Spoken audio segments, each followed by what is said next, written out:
د حضرت محمد صلی الله علیه وسلم او حضرت ابوبکر صدیق ترمن ډیره زیاته مینه وه او حضرت ابوبکر صدیق په حضور صلی الله علیه وسلم باندې ډیر زیات کړه.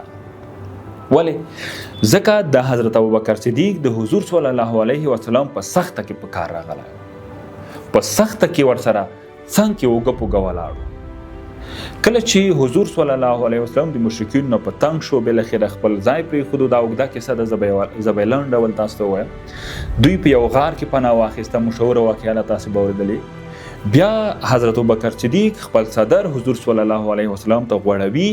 حضور صلی الله علیه وسلم نه هیله کوي چې په دې باندې دای خپل آرام وکړي او په دې سمڅه کې چې کوم په اصطلاح سوري دي هغې ته خپل صدر ټوټې ټوټې کوي او دا پکې کېږدي تر څو د بهر نه مشرکینو دی ته پام نشي.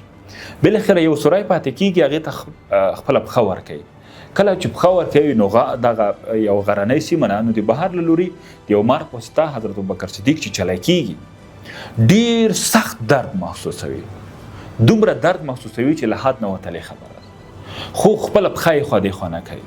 بالاخره خپل مبارکې اوښکې د حضور صلی الله علیه وسلم په مبارک مخ باندې لګېږي. دې وخت کې حضور صلی الله علیه وسلم ښکلی او په ډېر آرام ډول بیده شوی دی او حضرت ابوبکر صدیق دغه درد په همدې خاطر زغملو چې حضور صلی الله علیه وسلم ویښ نشي. کله چې رابیدارېږي او همدغه کیسه ورته کوي.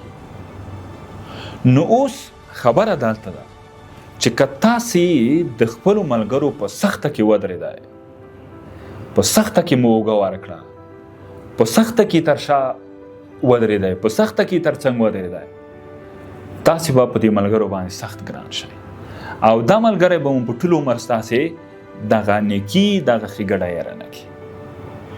نو کوشش وکړئ چې د خپلو ملګرو سره په سخته کې ودرېږئ.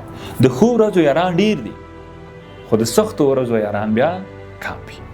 نو که تاسې ملګري لرئ، انډیوالان لرئ او په رښتیني ډول غواړئ چې ملګري او انډیوالان پاتې شئ، نو د یو بل سره په سخته کې ودرېږئ، په سخته کې د یو بل تر څنګ ودرېږئ، لکه څنګه چې حضرت ابوبکر صدیق د حضور صلی الله علیه وسلم تر څنګ ولاړو.